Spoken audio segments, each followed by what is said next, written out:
Hello, beautiful. We're going to be talking about how to turn down your analyzer.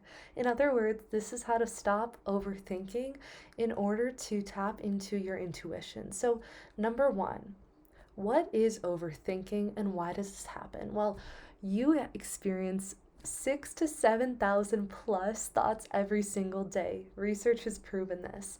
And the truth is, when we are so caught up with our mind, we can't listen to our soul. Our soul is our intuition. Intuition is God's way of speaking with you, your soul, your higher self. It is the way you communicate with what doesn't logically make sense. So, when your intuition is strengthened, you are more hyper aware. You have these nudges to do things, and those nudges end up changing your life. For example, I did this in so many ways in my life, but an example just recently, I had this urge a couple months ago to delete my old Instagram account, delete all my socials, start a new one, and I did. And in a couple days, Also Grows hit a couple thousand K followers, whatever, and it was God telling me to do that. But the thing is, how do you learn to listen to your intuition? You have to first start by turning down the noise, turning down your analyzer. So, to do this, I'm going to give you a hack to learn and use whenever you need to stop the overthinking and tap into your intuition. Okay, so number one, I want you to go ahead and get into a comfortable spot, sitting down, lying down, and when you're ready, gently, slowly closing your eyes. Beautiful. And in your mind, I want you to go ahead and picture a bar that's horizontally long, left to right, a long old bar. And this bar is representing your thinking. Okay, and when it's at 100%, this means your analyzer is at 100% and you are using your analytical mind. When your bar is at 0%, this means your intuition is taking the lead. Okay, so I want you to go ahead and simply notice where your bar is right now. Your analyzer. Maybe it's at 100, maybe it's at 75. Wherever it is, I want you to go ahead and turn it down to 60%. Good. Now let's turn it down to 50%.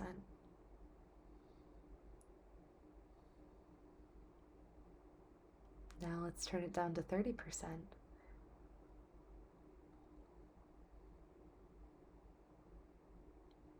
How about 20%? Now let's try 10%. Now let's turn your analyzer all the way down.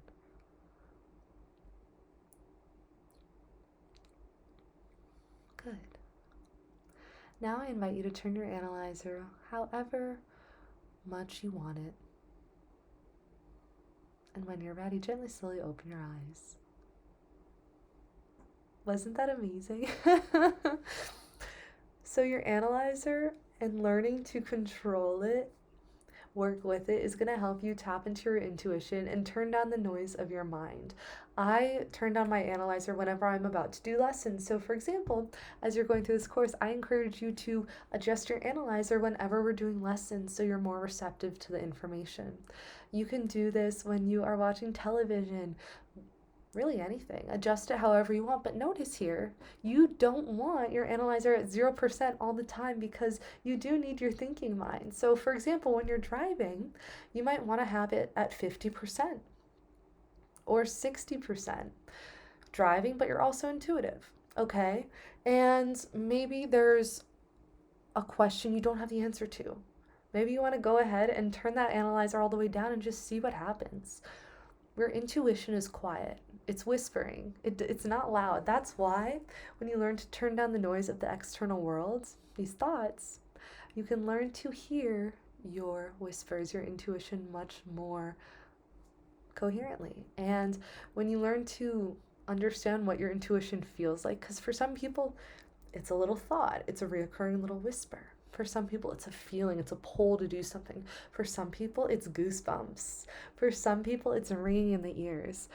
And a side note, if you are one of the people with any of these ways your intuition speaks to you, pay attention. Pay attention because your intuition can speak to you in more than a couple ways. So, for example, if you have ringing in the ears and you notice this happens at weird times, when the next time this happens, I want you to pause and simply ask yourself, okay, what does this mean? Or, God, I'm listening. Or just pay attention to what was going on and then it started ringing. Because oftentimes, God or your higher self is speaking with you and trying to tell you something. So just be open, be receptive, and then just allow the ideas to come. Force does not create intuition. Release and flow creates intuitive hits.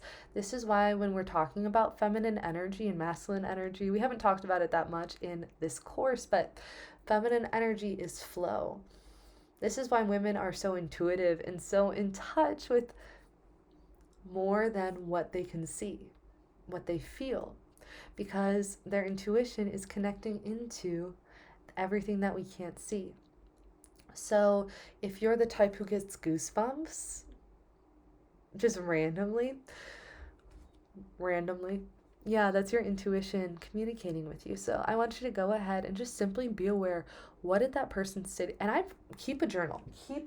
I have these little baby journals, and when I'm like, this is for all my scripture quotes, but when I'm like going around, I just have a running notebook, and I have ideas of things, because you will be amazed.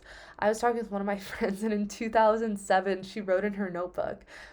It was essentially how to do a personal brand. It was, I forgot exactly what it was, but essentially it was an invention that made billions of dollars. She didn't create it, but someone else did. You need to be aware that when you get these intuitive hits, these intuitive downloads, write down and move on it. Take action. Do one thing towards that thing. Why? Because ideas are like messengers from the universe. This is why at every point in history, inventions that were created, for example, Edison, the light bulb, there was someone else who created the light bulb at the exact same time. Edison just got to it hours before the other person.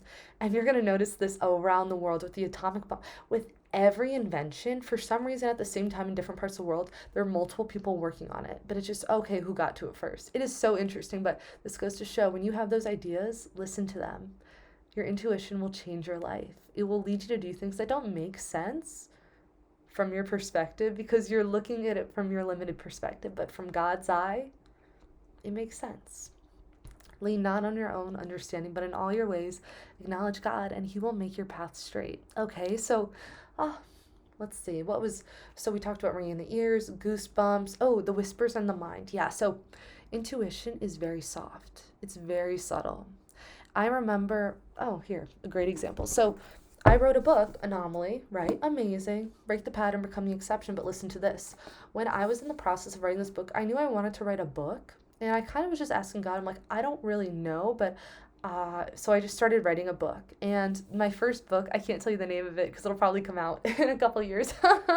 But I remember I was writing this book, and y'all, I finished a whole book. And then God told me, no. I just kept hearing the word anomaly in my mind. And I'm like, I don't know what I knew what it meant. Deep down, I knew what it meant. If you really sit with it and you think about it, if an idea comes and you sit with it and think about it, you're going to know. You're going to know. In this day and age, we have been so blessed with instant information, instant gratification, but that takes away the critical thinking part of our mind. If you sit down and you really just like allow a thought to draw out, an intuitive hit to draw out, it's going to come to you. So, for example, I kept hearing this whisper, the word anomaly. And at first I was like, what? And deep down, I always knew God was like, write this book. But I was like, I just wrote this book. And then God told me, no, anomaly. And I couldn't get it out of my mind. If you can't get something out of your mind, that is God sending you a message intuitively, okay? So follow it and sit with it and be like, what does it mean?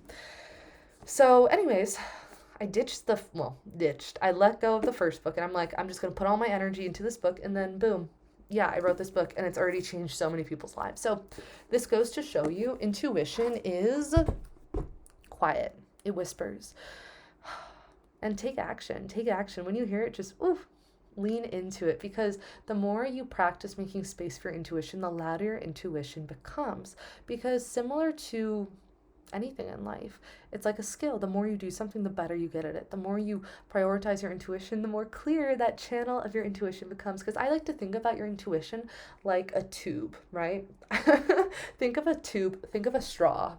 Better, think of a straw. Now, maybe you haven't ever listened to your intuition, so there might be gunk in your straw.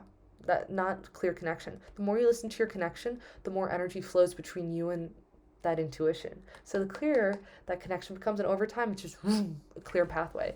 It's amazing. It's so beautiful, and it's cool too because listening to your intuition and turning down this overthinking part of your mind is really going to help you trust yourself and take leaps of faith. Because leaps of faith are what are rewarded. Courageous acts are rewarded most. So I want you to go ahead, play with turning down your analyzer and just see what happens.